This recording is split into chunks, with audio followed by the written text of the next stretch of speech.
Olá, estudante! Continuando a semana de acolhimento do ciclo 3, quero lembrar que o PET 3 está disponível para download no site estudeemcasa.educação.mg.gov.br. Quem está aqui conosco é a professora Débora de Mendonça, da área de Química.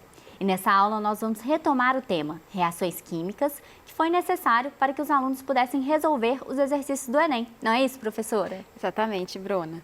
Bom, então na aula de hoje nós vamos continuar dando vazão às questões que envolveram o primeiro ano, que são reações químicas. Eu trouxe para vocês uma questão bem recente para provar para os alunos, principalmente os alunos de terceiro ano, de que são necessários revisar, às vezes, conceitos iniciais de reação química.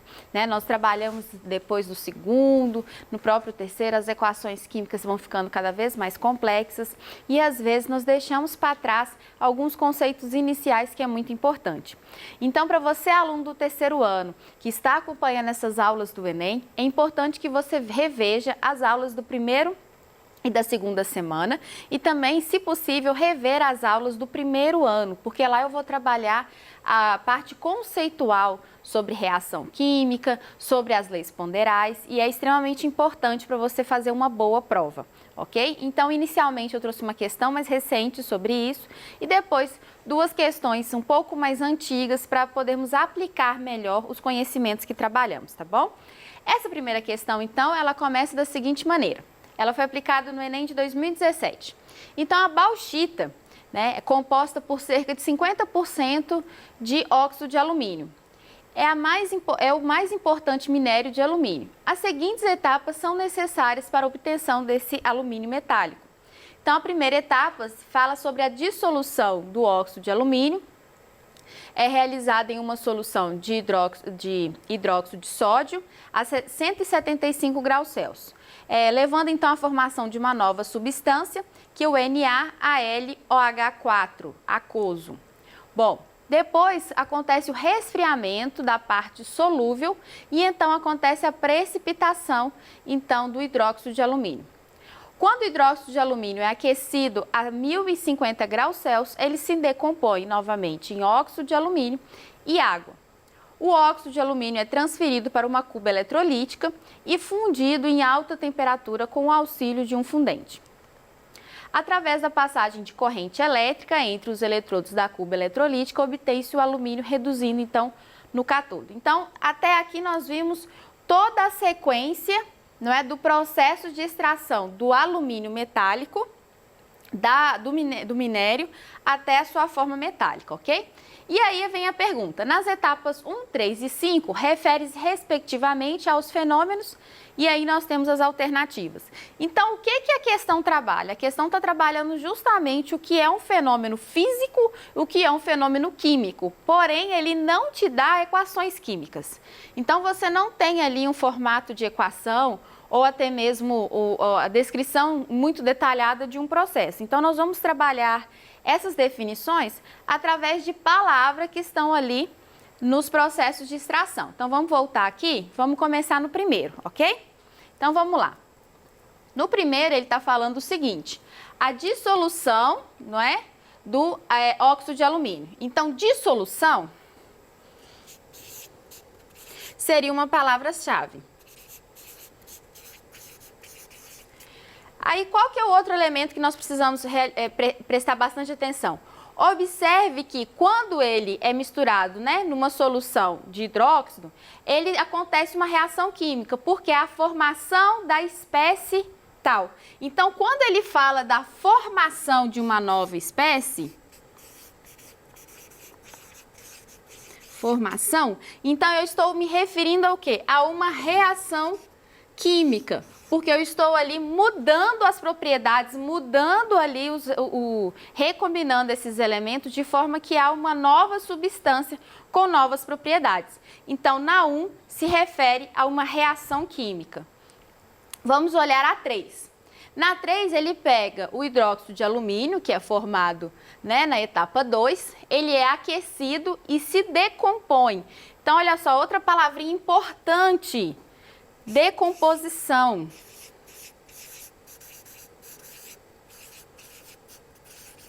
Então, a decomposição também é outra palavra importante. Por quê? Faz parte quatro tipos de reações que nós trabalhamos, vocês lembram? Síntese, decomposição, simples troca e dupla troca. Então, todos esses nomes, né, se referem a tipos de reações químicas. O que é a decomposição? É quando eu tenho uma substância composta que está degradando em substâncias mais simples, ok? Então, olha só, quando ele fala que se decompõe em óxido de alumínio e água, ou seja, esses são os meus produtos. Se eu apresento para vocês os produtos, ou seja, o que está sendo formado, se trata então de uma reação química. E vamos olhar agora a etapa 5. Ele fala que através da passagem de corrente elétrica entre os eletrodos da cuba, obtém-se o alumínio catodo. Então, olha só, na etapa 4, nós tínhamos então o óxido de alumínio, ou seja, uma substância composta. E através da passagem de corrente elétrica, ele então vai passar a ser só alumínio. Então, está vendo que eu tenho uma outra reação de decomposição acontecendo através da passagem da corrente elétrica? Ou seja, eu tinha uma substância composta que está passando por uma reação, ou seja, por uma corrente elétrica e se transformando numa substância simples. Logo, eu também tenho, então aqui foi no 1, no 3 e no 5, eu tenho também uma decomposição, onde eu tenho, então, agora o quê? Um elemento mais simples. Isso também se trata de uma reação química. Então, a opção que nós precisamos marcar é aquela que tiver que as 3 etapas são transformações, são fenômenos químicos, ok? E aí, no caso, seria a letra E. Tranquilo? Agora, nós vamos falar um pouquinho sobre misturas. E isso vai ser interessante para a nossa discussão. Você poderia ler para a gente, claro, por favor, Bruna? Vamos lá. Produtos de limpeza indevidamente guardados ou manipulados estão entre as principais causas de acidentes domésticos. Leia o relato de uma pessoa que perdeu o olfato por ter misturado água sanitária, amoníaco e sabão em pó para limpar um banheiro. O relato: a mistura ferveu e começou a sair uma fumaça asfixiante. Não conseguia respirar e meus olhos, nariz e garganta começaram a arder de maneira insuportável. Saí correndo à procura de uma janela aberta para poder voltar a respirar. O trecho sublinhado poderia ser reescrito em uma linguagem científica da seguinte forma. Até aqui tá bom. Então, olha só. Bruna, quantas vezes a gente não mistura substâncias, não é mesmo? Várias, né, professora? Quando vai limpar a casa, isso é muito perigoso, né? Exatamente. E principalmente hoje, porque com o estado que nós estamos, né, com relação a esse momento de isolamento social, pandemia, tem se falado muito sobre algumas substâncias. O famoso álcool em gel, que teve aí uma flutuação no preço de forma exorbitante. Sim. Há uns meses para trás, né? E agora, da vez, é a água sanitária. Isso. Né? Todo mundo quer limpar tudo com água sanitária, né? O preço é mais acessível, é mais fácil. Mas uma coisa que a gente tem que ter em mente, para manusear esses produtos é necessário a gente ter um certo conhecimento, um certo pensamento crítico a respeito dele. E é aí que a química entra. Muitos alunos perguntam, né? Mas por que eu vou estudar química, professora? Química, eu não vou fazer nada na área da saúde, eu não vou para a área de exatas, eu não preciso da química. Gente, nós precisamos da química no nosso dia a dia. E esse é o momento justamente para mostrar para vocês essa aplicação. Então, olha só, quando eu tenho uma mistura e os componentes dessa mistura se reagem, vai formar um novo produto. Só que nem sempre nós sabemos qual é esse produto. E nem sempre esse produto é melhor ou mais eficaz. Tem um pensamento que eu ouvi uma vez que é muito curioso. Ela fala, a moça que eu conheci, né, que trabalhava na minha casa, ela falava assim: se esse produto é bom e esse produto é bom, se eu misturar os 2 produtos, eles vão ser melhores ainda. Então, a verdade não é bem assim. Então, quando falamos de água sanitária, ela não pode ser misturada com produtos onde tem amônio ou amônia. Por quê? Existe, então, uma reação química entre os dois e o produto formado entre eles é um produto extremamente irritante. Ou seja, se você já limpou a casa e sentiu aquele cheiro forte, principalmente banheiro, né? Banheiro a gente adora tacar produto com cloro. E é um lugar mais fechado da casa. Normalmente a janelinha não tem tanta ventilação e aí você fala assim, eu vou deixar lá de molho um bom tempo, que aí vai ficar ótimo, vai clarear tudo. Aí você entra, aquele cheiro forte, né? Começa a lacrimejar. Por quê? Principalmente se você tiver misturado água sanitária ou cloroativo com algum produto com amônia. Por exemplo, existem detergentes de amônia. Aqueles produtos que a gente passa no chão da nossa casa para dar cheiro, normalmente tem amônia. Então, eu vou colocar aqui um desinfetante mais potente. Normalmente tem amônia. E aí o que acontece? Acontece essa reação química e tem então esse produto sendo liberado. E aí você não consegue, você sente essa asfixia mesmo e você termina então tendo que sair. E isso é um problema. Tá? Esse gás ele é muito irritante, ele pode causar infecção, ele pode causar danos nas suas vias respiratórias, então é muito importante que você fique atento aos rótulos. Então, por isso é legal você saber química, para você poder pegar um rótulo, ler um rótulo e saber, opa, lá está escrito que eu não posso misturar com amônia. Eu sei que o detergente que eu uso na minha casa tem amônia, então eu não posso colocar com detergente, né? Outra coisa interessante também é que se você pegar a água sanitária ou o clorativo e colocar num dia quente, no quintal ou sobre a janela, quando você abre a garrafa, sobe um cheiro bem forte, né? Sim. Então, o que está acontecendo ali? Esse produto, ele se degrada muito facilmente com o calor. Então, por isso que, por exemplo, nas prateleiras dos supermercados, você não compra esse produto em embalagem transparente. Por quê? Porque para evitar, então, a recepção de luz, então degradar a água sanitária, liberando, então, o gás cloro, que é um gás foi muito importante e é importante no nosso mercado, mas ele também foi muito atuado, por exemplo, na Primeira Guerra Mundial. Foi uma das armas químicas usadas na Primeira Guerra Mundial. Então, para você ver que não é brincadeira. Então, precisamos sim ficar atentos ao manuseio e à forma de misturarmos as nossas substâncias. Mas voltando aqui para a nossa pergunta, para a nossa questão do Enem. Nós vimos então que essa mulher ela misturou água sanitária, vamos voltar aqui um pouquinho. Ela misturou água sanitária, amoníaco e sabão em pó. Opa, então nós já vimos. Água sanitária com amoníaco gerou então um novo produto que foi justamente o que causou essa asfixia nela, certo? E aí ele pede para a gente reescrever essa situação, esse relato de uma forma mais científica. Letra A. As substâncias químicas presentes nos produtos de limpeza evaporaram. Será que foi só isso que aconteceu? Acho que não. Com a mistura química, houve a produção de uma solução aquosa asfixiante. Gente, solução aquosa é uma solução com água, é uma solução ali líquida. Então, foi isso que aconteceu. Ela está relatando o quê? No ar, né? Que é a dificuldade dela de respirar. Bom, letra C. As substâncias sofrem transformações pelo contato com o oxigênio do ar. Será que foi simplesmente o fato de eu ter tirado elas da embalagem que houve, então, essa reação química? Letra D. Com a mistura, houve transformação química que produziu rapidamente gases tóxicos. Olha aí a nossa resposta. Exatamente o que aconteceu. Houve, então, a mistura entre a água sanitária e o amoníaco. O sabão em pó entrou ali de intruso. E aí, simplesmente, houve uma reação química que produziu esse gás, que foi justamente o que provocou esses sintomas, não é? Na nossa personagem. Com a mistura, houve transformação química evidenciada pela dissolução de um sólido. Quem que era o sólido ali na nossa questão, né? Na nossa situação? Seria o sabão em pó. E, na verdade, o que aconteceu foi, os protagonistas dessa reação foi a água sanitária e o amoníaco, ok? Então, a resposta certa seria a letra D. Vamos para uma próxima? Vamos lá. Ferramentas de aço podem sofrer corrosão e enferrujar. As etapas químicas que correspondem a esses processos podem ser representadas pelas equações.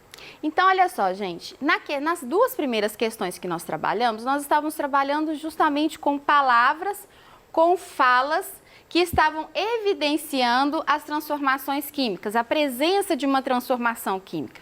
Agora, esse exercício não. Esse exercício vai trabalhar o contrário. Ele te dá as equações químicas e ele quer que você entenda o que vai influenciar naquela reação.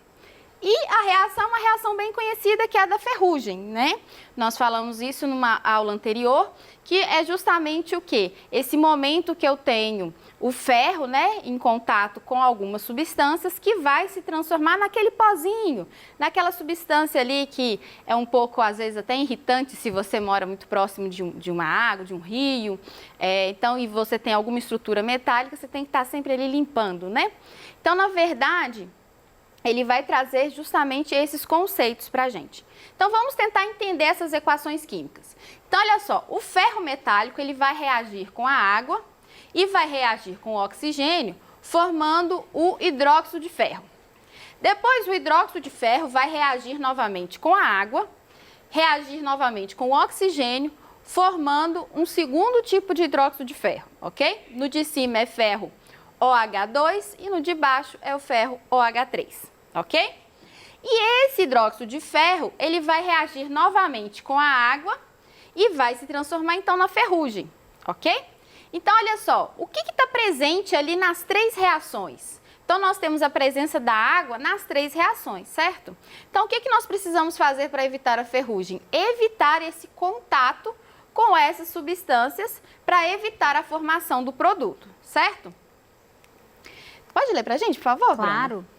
Uma forma de tornar mais lento esse processo de corrosão e formação de ferrugem é engraxar as ferramentas.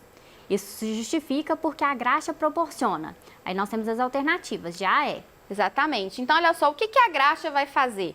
O que a graxa nas ferramentas vão proporcionar ali? Então, letra A, lubrificação, evitando o contato entre as ferramentas. Então, o processo de ferrugem é o fato das ferramentas entrarem em contato. Letra B, impermeabilização, diminuindo o seu contato com o ar úmido. Então, aqui ele está falando de impermeabilizar, ou seja, criar uma camada protetora para impedir com que ele entre em contato com o ar úmido. Qual que é a composição do ar? O que nós temos no ar? No ar nós temos oxigênio e temos vapor de água. Letra C.